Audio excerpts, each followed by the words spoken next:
আসসালামু আলাইকুম everyone, welcome back to my channel Sonia cooking and ব্লগে। আজকে আমি নিয়ে এসেছি দুর্দান্ত স্বাদের চিচিঙ্গা একটি নিরামিষ রেসিপি, যেটা গরম ভাত হোক বা রুটি সব কিছুর সাথে খেতে দারুণ লাগে। চিচিঙ্গা একটি ভীষণ উপকারী সবজি, তবে তা সত্ত্বেও আমরা অনেকেই খেতে চাই না, আবার অনেকেই কিভাবে খাবো বুঝতে পারে না। তবে এইভাবে একবার বানিয়ে দেখুন, আমি গ্যারান্টি দিচ্ছি ছোট থেকে বড়রা সবাই একদম তৃপ্তি করে চেটেপুটে খেয়ে নেবে। যেটা কিন্তু একদম নামি দামি রেস্টুরেন্টের রান্নাকেও হার মানাবে। তবে বানানোর পদ্ধতি উপকরণ কিন্তু একদমই সহজ ও সাধারণ, ঘরোয়া, মানে সব কিছু হাতের কাছেই পেয়ে যাবেন। তো বন্ধুরা, প্রথমেই আমি এখানে 600 গ্রামের মতো চিচিঙ্গা নিয়েছি। চিচিঙ্গার খোসা যেহেতু খুবই পাতলা, তো দেখুন ছুরির সাহায্যে ঘষে ঘষে খুব ভালো করে খোসাগুলো আমি তুলে নিচ্ছি। এই কাজটি কিন্তু আপনারা বটির সাহায্যেও করতে পারেন, তবে যার যেভাবে ভালো লাগে সেভাবে খোসাগুলো ছাড়িয়ে নেবেন। তো আমি ছুরির সাহায্যে সম্পূর্ণ খোসাগুলো ছাড়িয়ে নিচ্ছি। তো দেখুন সেম প্রসেসে আমি আরও একটা খোসাও ছাড়িয়ে নিচ্ছি। তবে বন্ধুরা, বাজারে কিন্তু এখন অনেক কচি কচি চিচিঙ্গা পাওয়া যায়। আপনারা কিন্তু বাজার থেকে কচি চিচিঙ্গা কিনে এনে কিন্তু এভাবে রান্না করতে পারেন। আর অনেকেই অনেক নামে চিচিঙ্গাকে বলেন, তো আপনারা কে কী নামে বলেন সেটা অবশ্যই কমেন্টে জানাবেন। তো আমি এইভাবে সব চিচিঙ্গাগুলো খোসা ছাড়িয়ে নিয়ে ভালো করে পানি দিয়ে পরিষ্কার করে নিয়েছি। তো এখন আমি চিচিঙ্গাগুলো কেটে নিব। তাই আমি মাঝখান থেকে দুই ভাগ করে নিচ্ছি। এখন এক ভাগ আমি পাতলা পাতলা করে স্লাইড করে কেটে নিব। তো আপনারা তো দেখেই বুঝতেছেন যে আমি কিভাবে কেটে নিচ্ছি।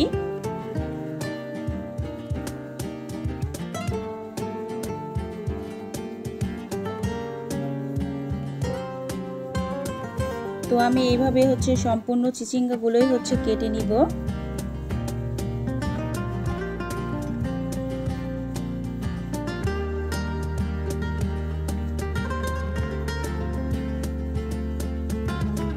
তো দেখুন বন্ধুরা, আমি আরও একটা কেটে নিচ্ছি। আমার রেসিপিটি দেখতে দেখতে কোথাও যদি একটুখানি ভালো লাগে তাহলে একটা লাইক দিবেন। আর যদি কোনো নতুন বন্ধু হয়ে থাকেন তাহলে আমার চ্যানেলটি সাবস্ক্রাইব করে দিবেন। তো আমি সব চিচিঙ্গাগুলোই কেটে নিব।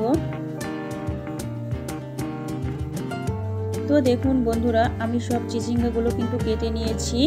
এখন আপনাদের আমি একটা হাতে নিয়ে দেখাচ্ছি। তো আমি এইভাবে সম্পূর্ণগুলোই কেটে নিয়েছি। আর চিচিঙ্গাগুলো যেহেতু খুবই কচি আর খুব সুন্দর, তো আমি ভিতরের বিচিগুলো কিন্তু ফেলে দিব না।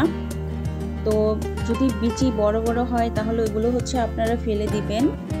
এখানে আমি মিডিয়াম সাইজের 2টা টমেটো নিয়েছি, আর টমেটোগুলো কেটে নিয়েছি। তো চুলায় একটা কড়াই বসিয়ে দিয়েছি। এখানে আমি দিয়ে দিয়েছি 4 টেবিল চামচের মতো সরিষার তেল। আর এখানে ফোড়নের জন্য হাফ টেবিল চামচ পরিমাণ কালো জিরা আর 2টা শুকনো মরিচ দিয়ে দিলাম। এখন ফোড়ন আর শুকনো মরিচ ভালো করে আমি ভেজে নিব।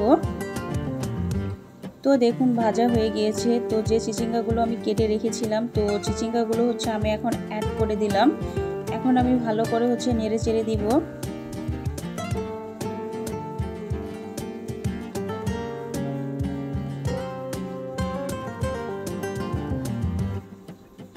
তো দেখুন আমি সবগুলোই কিন্তু ভালোভাবে মিশিয়ে নিয়েছি।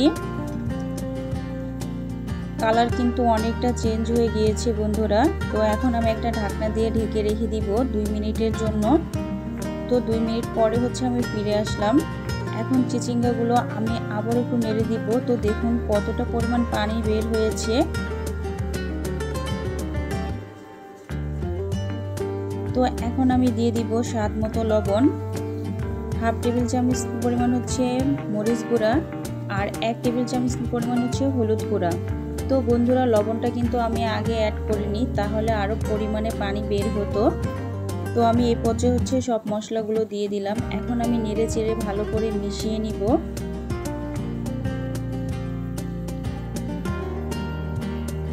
আর আমি কথা দিচ্ছি, আপনারা এভাবে যদি চিচিঙ্গা রান্না করেন দেখবেন খেতে খুবই ভালো লাগবে। বন্ধুরা এখন ঢাকনা দিয়ে আবার 4 মিনিটের জন্য ঢেকে রেখে দিলাম। এখানে আমি চিচিঙ্গার তরকারি স্বাদ বাড়ানোর জন্য একটা স্পেশাল মশলা রেডি করব। তো এখানে হাফ টেবিল চামচ পরিমাণ হচ্ছে কালো জিরা, 1 টেবিল চামচ হচ্ছে রান্নার জিরা, আর হাফ টেবিল চামচ হচ্ছে আপনার ধনিয়া গুঁড়া, রাঁধুনি গুঁড়া দিয়েছি হাফ টেবিল চামচ পরিমাণ হচ্ছে। তো এখানে আমি একটা শিলনোড়া নিয়েছি। এখন শিলনোড়ায় হচ্ছে আমি মশলাগুলো হচ্ছে বেটে নিব। তো আপনারা চাইলে মিক্সিং জারে ব্লেন্ডও করে নিতে পারেন। তবে এইভাবে যদি আপনারা শিলনোড়ায় মশলাটা বেটে নেন তাহলে তরকারির স্বাদ কিন্তু আরও দ্বিগুণ বেড়ে যাবে। তো এটা হচ্ছে আমি হালকা মিহি করে বেটে নিব।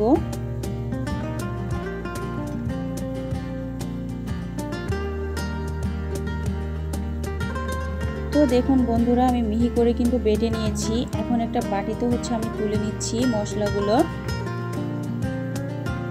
তো আমি কিছুটা পানি দিয়ে হচ্ছে ধুয়েও এটাও আমি তুলে নিব। তো দেখুন সম্পূর্ণ মশলাটা কিন্তু বাটা হয়ে গিয়েছে। তো আমি 4 মিনিট পরে হচ্ছে ফিরে আসলাম।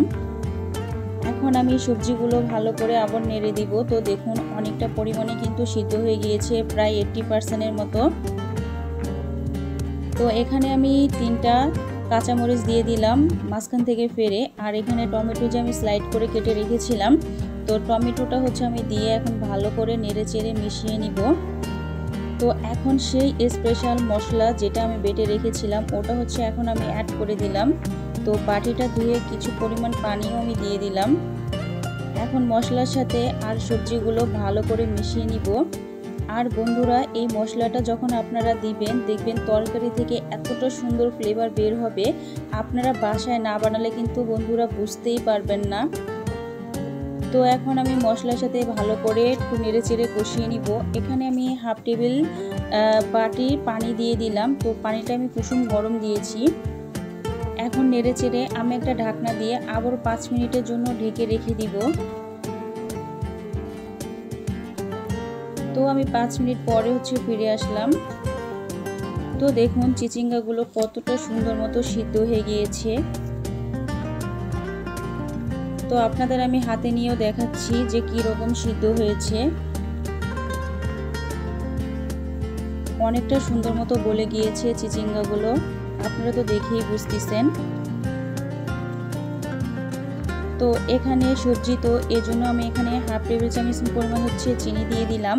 আর নিরামিষ তরকারিতে যদি একটু চিনি দেওয়া হয় তাহলে কিন্তু তরকারির স্বাদ ও ফ্লেভার খুবই ভালো আসে। আর এখানে আমি ধনেপাতা কুচি দিয়ে দিলাম প্রায় হাফ কাপের মতো। তো আপনাদের হাতের কাছে ধনেপাতা যদি না থাকে তাহলে 1 টুকরা লেবুর রসও দিয়ে দিতে পারেন, বা 1 টেবিল চামচ হচ্ছে সরিষার তেলটাও অ্যাড করে দিতে পারেন।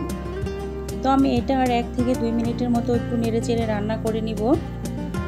তো বন্ধুরা এখন ধনেপাতাগুলো সিদ্ধ হওয়ার জন্য আমি ঢাকনা দিয়ে আবার একটু স্ট্যান্ডিংয়ে রেখে দিব।